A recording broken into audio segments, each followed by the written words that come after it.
I don't know if I believe in ghosts, but I definitely don't not believe in ghosts. There's more to science than what we can explain due to the fact that technology is not there. I think everybody has a feeling like when you're in bed at night and you're little that there's something under the bed or there's something under the closet. And that's never really gone away. And I think what happened at the center just made that bigger.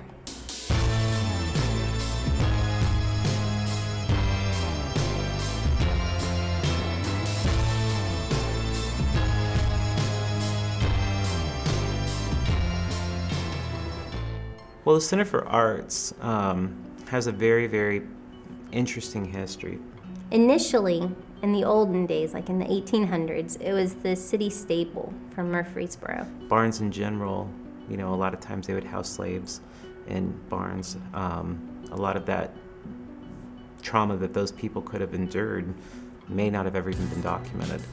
In the early 1900s, it, did a complete transformation. They started building the postal service. It converted from postal service and it went to a library.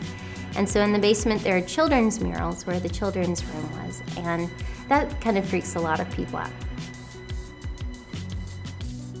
One of David's theories was that maybe there are children here, or spirits of children, that this was a good place for them and a place they enjoyed, so they come back. Then the city library moved into a new building and it became the Center for the Arts. I was in charge of the exhibits that we had in the art gallery, and David's art exhibit was the first one that we had. One night we just started talking, and I don't really know how it all transpired into us going into talking about the ghosts in the center. There was always a lot of rumor about the ghost at the theater. Then I said, well, I have a group that I work with here that's very reputable. And he mentioned that he had done some paranormal investigations and it sounded like fun, and so we talked about doing one at the center and everybody was up for it, so we scheduled one. Initially it was to make Jennifer, I think, more comfortable with where she was working.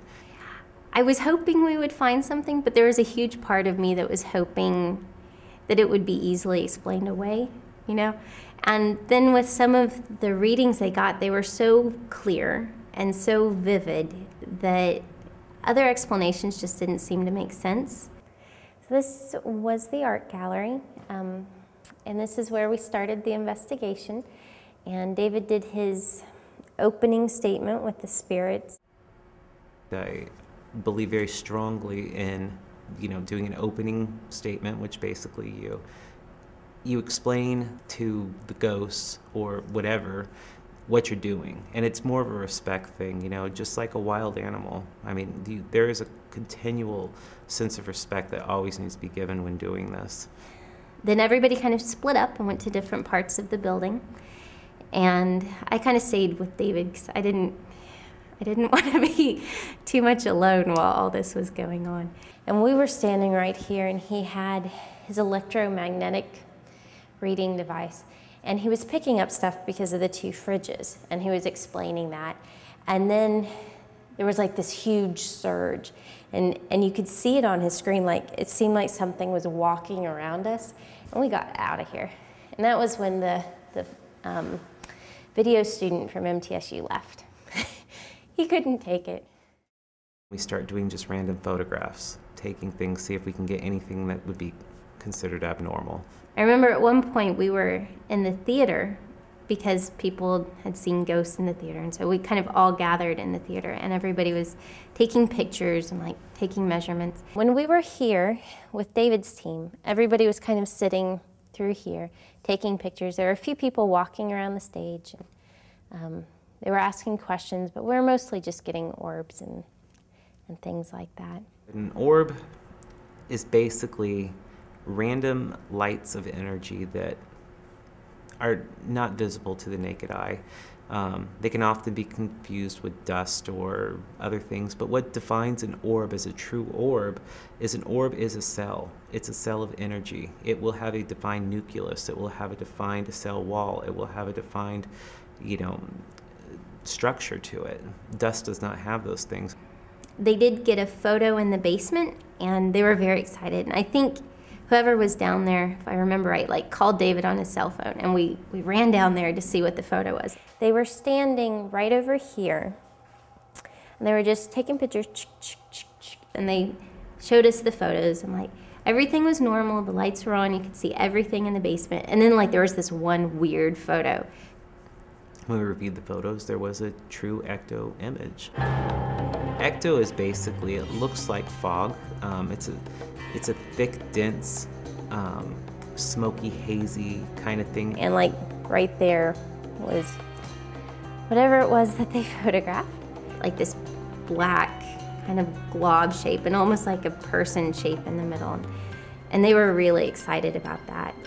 They said you don't get shots like that indoors very often. This is the Hall of Terror, the hall that nobody likes to walk down, because it is just, I mean, it looks like a hall, but as you walk through it, it just starts to feel weird. Usually it's about right here. I just start to get a little tense. I think they got some good EVPs there. EVPs are defined as a electronic voice phenomena. It is basically where you ask questions aloud onto a tape recorder, you wait a couple seconds, and when you play your recording back, you'll hear the response. And it was by the women's bathroom. I made the comment, I said, do you like to hang out in the bathroom? And you just hear this voice say, sweet Jesus, no. Do you hide in the bathrooms? Sweet Jesus, no. The clearest one was, there was a group of people in the hall, I think, talking, just not even asking questions, just kind of talking. We're joking in the restroom area, you know, where the bathrooms are. And I think we were right about here when they were talking about the flashes on their cameras, and we got the EVP that said, oh my Lordy, I seen it. You think about it, you had a flash on me, so it's quite likely.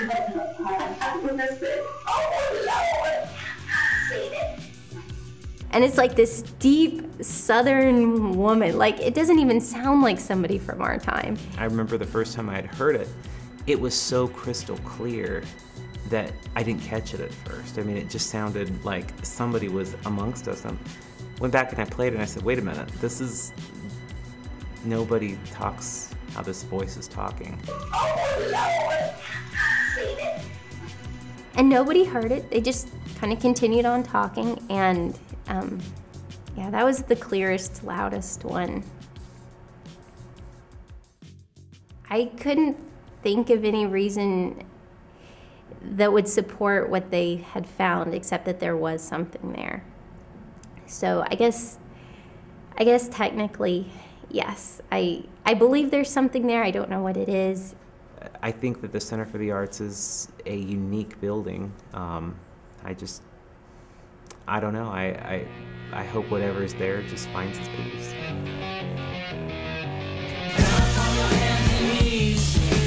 Underneath the poplar tree.